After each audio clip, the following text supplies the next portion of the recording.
नमस्कार। आज हम प्रथम पीयूसी वालों को नॉन डिटेल सूखी ढाली के पाठ से प्रारंभ कर रहे हैं। दूसरे दृश्य में अगला वाला भाग। पहले वाले में जिस तरह से दादाजी बुलाकर सारे घर परिवार वालों को समझाते हैं और यहाँ पर परेश और बेला को नगर यानी मार्केट जाने के लिए कह देते हैं। मिश्रानी को कहते हैं कि बेला को मत बुलाना, बाकी के सारे परिवार के सदस्य को बुलाना। और फिर दादाजी कहते हैं जिस तरह से सारे इकट्ठा रहना है, एक समान रहना है, जिस तरह से कोई भी छोटी बहू के का काम करना है पर उसकी शिकायत, निंदा या फिर उस पर कोई भी ज़ोर नहीं करना करके समझाते हैं। अगर आप उन्हें कुछ कहते हैं तो मैं उनसे नाता तोड़ दूंगा करके समझाने के बाद मंजली भाभी और फिर जिस तरह से इंदु को समझाने लगते हैं। इंदु को कहते हैं कि तुम किसी और के घर को जाने वाली लड़की हो, कि तुम में उसमें जितने बेला में क्वालिटीज़ हैं, डिसिप्लिन है और संस्कृति है, कल्चर है, ये सारी चीज़ें बस तुम्हें सीखना है करके इंदु को भी समझा देते हैं। फिर हुक्का गुड़गुड़ाने लगते हैं कि फिर क्षण भर बाद अब तुम जाओ और देखो, फिर मुझे शिकायत का अवसर ना मिले। गला भर जाता है। यही मेरी आकांक्षा है कि सब ढालियाँ साथ साथ बड़े फले फूले जीवन की सुखदाशील यानी शीतल वायु के परस में झूमे और सरसा साए पेड़ से अलग होने वाली ढालियाँ का कल्पना ही मुझे सहारा देता है। यहाँ पर दादाजी कहते हैं जिस तरह से हर एक यानी जो पेड़ में छोटी हो बड़ी हो, हर एक ढाली मिलजुल कर जैसे बढ़ती रहती है, उसमें कभी छोटा फूल भी रह सकता है, बड़ा फूल भी या फल भी उसी तरह रहता है, पर हवा का आधार हो। जिस तरह से वो झूमने लगते हैं तो उस समय मन को शांति लगती है और ठंडक होती है। तो इस तरह से संसार में शांति और सुख का प्रयोग होना चाहिए, ताकि इसमें बड़े छोटों की यानी एक दूसरे के लिए मान सम्मान करना ही सबसे आवश्यक है। फिर हुक्का गुड़गुड़ाने लगते हैं, नहीं तो सहारा देता है। सहारा यानी दर्द होना, यानी जिस तरह से अगर घर परिवार टूट जाता है तो यानी चाहे पड़ोसी हो या आपके रिश्तेदार हो, वो निंदा करते हैं, देखा उन्होंने अपने परिवार को ही नहीं संभाला, हमारे लिए क्या है करके इस तरह की बातें उठेंगे करके दादाजी को बहुत दुख होने लगता है। इंदु, हमें क्षमा कीजिए दादाजी, हमारी ओर से आपको कभी शिकायत का अवसर ना मिलेगा।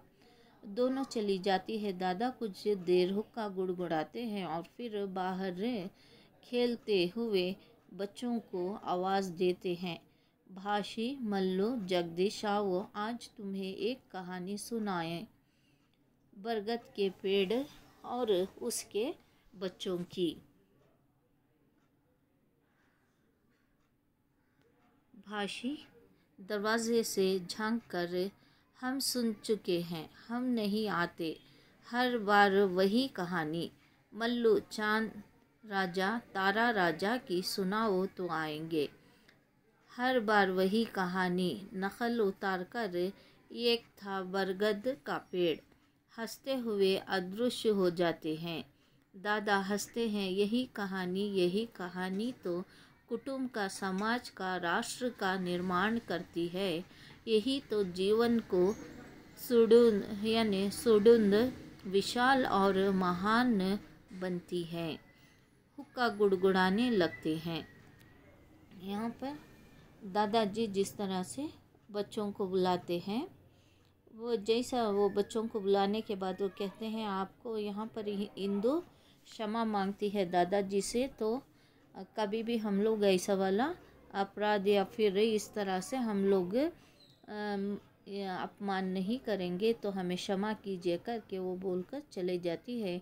तो दादाजी उन बच्चों को बुलाते हैं कि आओ मैं आपको एक कहानी सुनाऊंगा। तो उस समय बच्चे दादाजी की नकल उतारते हैं, कहते हैं कि हर बार वही कहानी आप बरगद के पेड़ की सुनाते हैं और उसके बच्चों की, हमें कोई और नई कहानी सुनाइए, जैसे चांद तारे, यानी चांद राजा हो या तारा राजा हो, इस तरह की कहानी सुनाओ करके एक दूसरे में हंसने लगते हैं।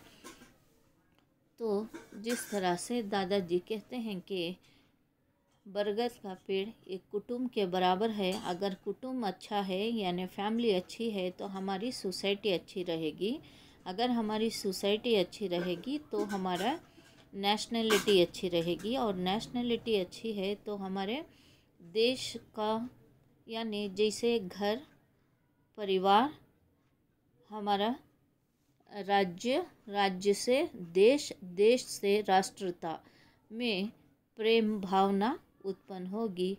ये विशाल कहानी कुटुंब की है, यानी महान पेड़ की है। आज हम तीसरा वाला दृश्य प्रारंभ कर रहे हैं। पर्दा गिरता है। अब तीसरा वाला दृश्य, वही बरामदा, दोनों तख्त पूर्ववत यानी खिड़कियों के बराबर रखे हुए हैं और चारपाई वैसे ही दीवार के साथ लगी खड़ी है। हाँ, कुर्सी मध्य में आ गई है। लगता है कि इस पर छोटी बहू बेला बैठी धूप ले रही थी, किंतु पर्द उठने पर वह अकलुता से बरामदे में घूमती हुई दिखाई देती है। एक हाथ में पुस्तक है, मानो पढ़ते पढ़ते कोई विचार आ जाने से उठकर घूमने लगी हो। बेला, अपने आप से मैं किन लोगों में आ गई हूँ? ये कैसे लोग हैं? कुछ भी समझ नहीं पाती। आज कुछ है, कल कुछ, पल में तोला, पल में माशा, इनका कोई भी तो पता नहीं चलता। फिर सोचने धीरे धीरे घूमती हैं। गर्म होता है तो आग बन जाते हैं और नर्म होते हैं तो मोम से भी कोमल दिखाई देते हैं। आज जिस बात को बुरा कहते हैं, कल उसी की प्रशंसा करते हैं। मैं तो तंग आ गई इन लोगों से।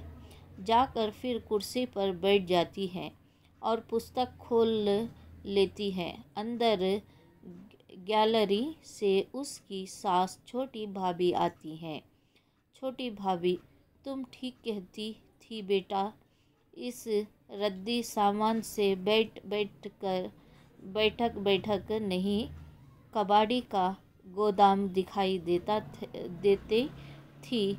सोचती थी कि यह सामान इतने दिन से इस कमरे में पड़ा है, कुछ ऐसा बुरा भी नहीं, और इस पर इतना देर से सब बैठते आ रहे हैं, कहीं दादाजी बुरा न माने।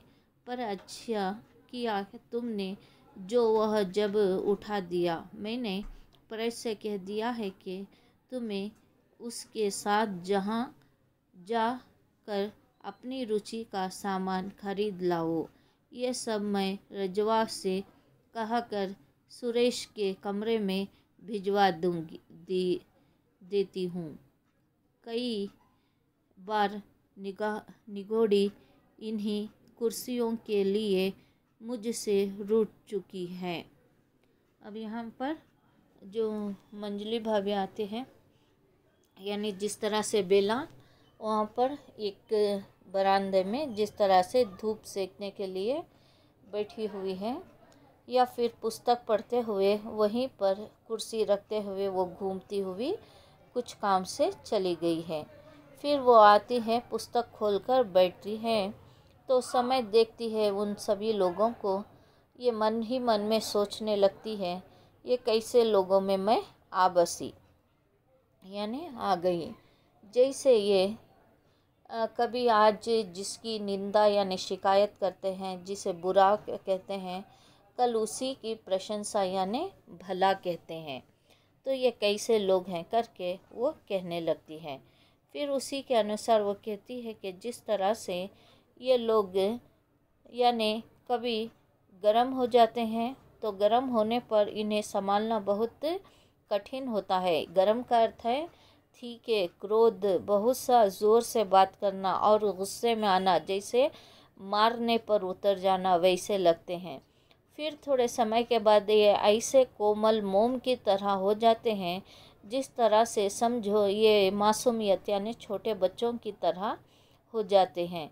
तो एक घड़ी में माशा घड़ी में तोला, यानी आप जैसे हैं वो बाद में नहीं रहते। तो ऐसे वाले व्यक्तियाँ कैसे हैं, मुझे इन्हें समझना ही बहुत कठिन है। तो फिर भाभी वहाँ से आती है, मंजली भाभी, और वो कहती है हाँ तुम सही कह रही हो। यानी छोटी भाभी आकर कहती है जिस तरह से हाँ तुम सही कह रही हो कि ये सामान जो है फर्नीचर बहुत पुराना हो गया है। मैं रजवा से कहकर ये सुरेश के कमरे में पूरा भिजवा दूंगी और तुम्हारे टेस्ट के अकॉर्डिंग, टेस्ट के हिसाब से यानी तुम्हारी रुचि टेस्ट के हिसाब से तुम्हें जैसा चाहे उसी टाइप का और उसी मॉडल का आप लाकर अपने कमरे में रखने के लिए मैं परेश से कह दूंगी करके वो कहने लगती है। तो बेला उन पर ध्यान देने लगती है। तो फिर यहाँ पर आपके लिए इतना पार्ट तीसरा वाला दृश्य प्रारंभ होकर है। ये तीसरे वाले दृश्य के अनुसार आपके लिए यहाँ पर समाप्त करते हैं। धन्यवाद।